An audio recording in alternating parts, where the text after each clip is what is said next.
Move on to 4:05 p.m. Eastern. Carolina Panthers at Seattle Seahawks, Lumen Field in Seattle, Washington. 61 Fahrenheit, mostly cloudy, 5 miles per hour. What a Jekyll and Hyde Seahawks squad through the first 2 games of the season. Let's go right to the line history here for this one. This is sitting now at 6 at Pinnacle, but that's where it opened. You'll see 5.5s at other books here, but 6 is what it opened at Penny, and it hasn't moved. Now, the Panthers have taken 12 cents of movement. The line's still at 6, but they've gone from minus 102 to minus 114 at that plus 6 spot. Let's go over to the total next up for this Panthers Seahawks spot. We have it sitting at 41. This opened up at 42.5. So that's a big 1.5 drop. That drop happened at 5:13 p.m. today. So a big 1.5 drop towards the under. Then let's take a look at the cash flow for this spot. 81% of the tickets, 92% of the cash on the Seattle Seahawks. Then we have 58% tickets and 94% of cash on this under. Panthers, Seahawks, 61 Fahrenheit, mostly cloudy, 5 miles per hour. Panthers coming off a tough 2017 loss at home to New Orleans. Panthers lost defensive captain Shaq Thompson in the first quarter to a fractured fibula. He's already had surgery on it, but he's expected to miss the rest of the season. The tough Saints defense was hard on Bryce Young in his home debut, held him to just 22 of 33 for 153 yards and 1 touchdown. He also ran twice for 34 yards. Adam Thielen led receivers with 7 catches for 54 yards and a touchdown.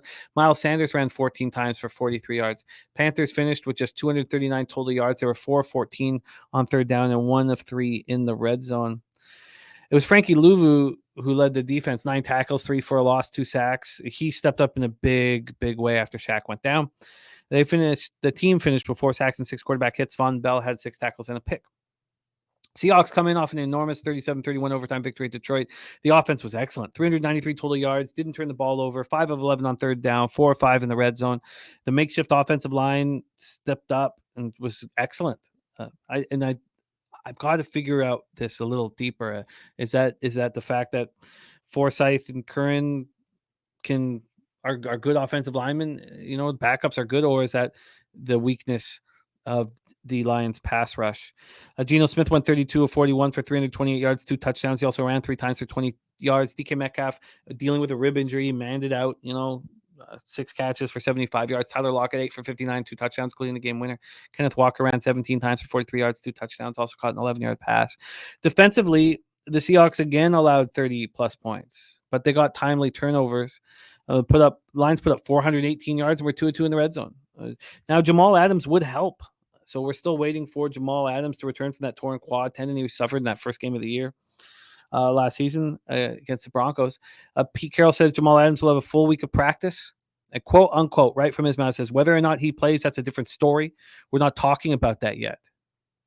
We just want to get him a week of practice and see how he does. So that's not I don't know if I'd have a ton of confidence in him being in the lineup. The Seahawks registered 2 sacks, 3 quarterback hits. Their center Evan Brown with a knee injury and cornerback Reek Woolen with a chest injury were injured during the game. And Carroll has yet to update us on that. But, they had 2 linebackers missing and they're important.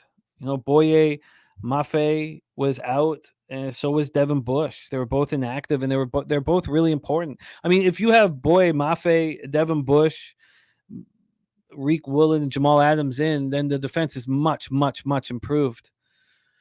But we see 12 cents of juice heading towards the Panthers at this price, and I get it. I get it, but I don't know what the hell we're going to get from the Seahawks. And we also know that this home field advantage is no longer, and it hasn't been an issue for 5 years. They don't cover at home. They're what is it 17-24-1 since they lost that first week against the Rams. 17-24-1. Then that's not including the year where there were no fans. Take it away, Troy. Floor is yours. Lumen Field, Seattle, Washington. So I'm kind of confused looking at some of the Seahawks metrics, but I did find something interesting when digging in a little bit. And that's that Geno Smith is extremely efficient versus the blitz. Extremely efficient. When the Lions blitzed, he put up a QBR of, and I don't have it here, but it was the highest QBR in the NFL in week 2. The Lions blitzed him 16 times. The Rams only blitzed him 5 times. So I don't know why you don't kind of copy and paste something you see on film is working. Instead, they choose to blitz, and maybe that's because they couldn't get any pressure on them. So they were like, fuck it, let's send a couple more and see if we can get them disturbed. But maybe they didn't do their homework. I'm not sure. On the defensive side for the Seahawks, they are not to be trusted. I think that they're going to get exposed by good teams. So the worst team in the NFL in the red zone, allowing a perfect 5 for 5, 5 times in the red zone, 5 touchdowns. And when it comes to the Panthers, I mean, there's just not much to like when looking at it. They're very underwhelming. But this is a one-way ticket for me. It's Panthers or it's nothing. There's no way I'm backing the Seahawks. I agree. I don't think I can do it, though. I just I've not seen anything from the Panthers that makes me want to back them. But, that was a real tough defense they went up against in New Orleans. But I just haven't, I guess what bothered me was Miles Sanders, doing nothing when he's got to be such a weapon. Now, Adam Thielen will become a security blanket, I imagine, for Bryce Young, and he led the receivers last out. But Sky Dragon says he bet Carolina plus 4.5, and he'll rebet Carolina again. He says he insists on losing all his money on Carolina. Birdie says best stat for Panthers 2-0 against the spread, and Birdie says, I'm with Spencer. Spenny Pennybomb says, too many points here. Fade the Seahawks as favorites. Bet them as dogs. Pete gives 2 shits covering numbers. Says, great look to Spenny. Spenny's been on Carolina, and they got him home with that 2-point conversion. All right. So, and Sky Dragon saying, no, Birdie, Atlanta covered week 1. This is, of course, yeah, because that was 24-10. I'm interested in what you guys are doing here with Carolina.